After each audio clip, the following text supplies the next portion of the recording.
What's up guys, Handless Your Hero here, here is the deck profile I promised. Now I'm not king of games just yet, I decided to just give up.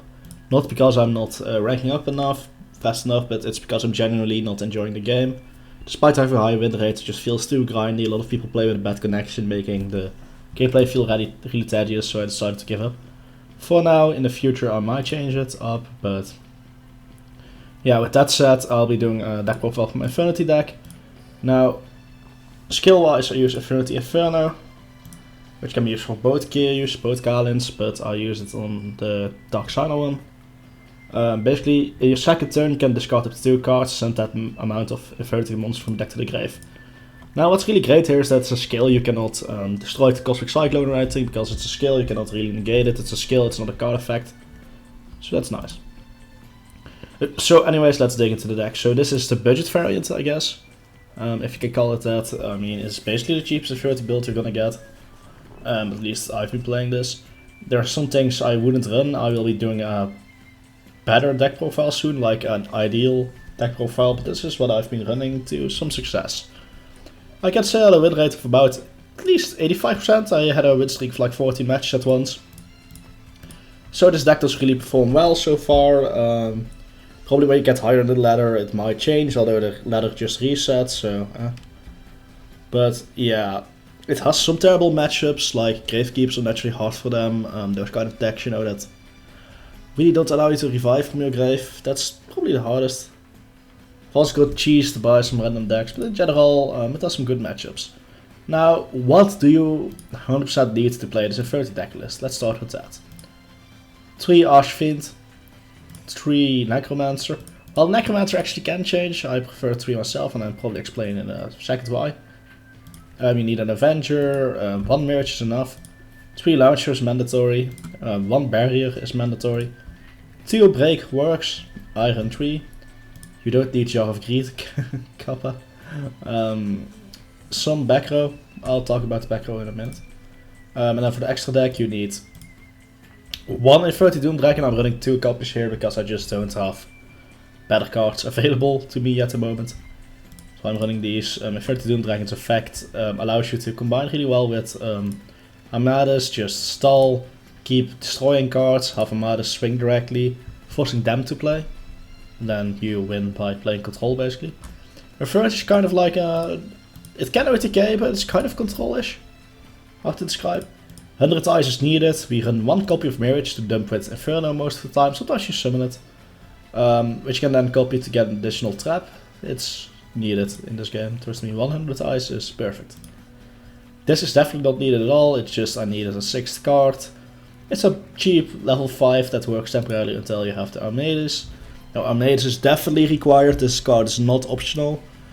Basically, when it attacks or is attacked, your opponent cannot activate card of effects until the end of the damage step. Now this is really great. This means you can just safely start poking. Just easily, you know, attack for game, and under the right circumstances this is a big OTK enabler. Just like Old Entity Hastor. This is also a very important card, and I'll explain why. So let's say you top deck Launcher, your opponent doesn't really have a field, you can easily, perfectly OTK them. What you do is you use a Launcher effect, revive Necromancer and Avenger. Necromancer revives Archfiend. Necromancer and Avenger will synchro into Old Entity Hastor, and then combined with the Archfiend is enough to finish your opponent off. It's just basically the best level 4 option. You definitely want a single level 4 option, because it does come up. Its other effect is also great. If it's sent from the monster to the grave, you can target all face monster your opponent controls, so you can discard from your grave to that monster. That monster cannot attack, also its effects are negated if this card leaves the field. While equipped to an opponent's monster, by this effect you can take control of that monster. Now, especially lower ranks people don't read, so this is really good, as you can just steal cards like that. I panicked because I faced a Jinzo deck, but then I was able to summon this and steal his Jinzo, and then he couldn't use traps and he lost. So it definitely has toolbox utility. You can also just revive Avenger, synchro this into Armadas, and then this will also trigger. Also toolbox interactions. So yeah, this is ratios I run. Most of the time you use all 3 copies of Launcher in a combo. For the back row, it can be quite generic. I really liked these four. Javcreed is interesting. It's not something I recommend if you have a better back row, run the better back row. But it can come up sometimes. I mean, yeah, I could extend this video longer, but this is just how I play Infernity in this game. No, Infernity Beetle, that card is bad. It's really bad. Also as in the TCG, it's bad here. No big surprise there probably. 3 break is probably overkill. But in my opinion, the ideal way to play is to run Infernity Inferno, as you can dump any card from your hand to send Infernity from the deck to the grave. And then at that point you can just use 1 launcher or 1 mirage to basically go off. And one interesting thing is that the only requirement really to go off is having these in the grave. But the Avenger is mandatory if you can get the Necromancer on the field without your normal summon. So for example, it's survived first turn. You can revive Archfiend. Archfiend will search the Avenger, summon Avenger, go to level 8 synchro. It's pretty big. If Mirage is already in the grave at that point, you can copy its effect with 100 eyes.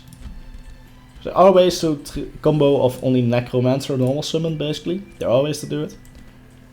But if you want to go more trap heavy, which is definitely an option, you could go for this.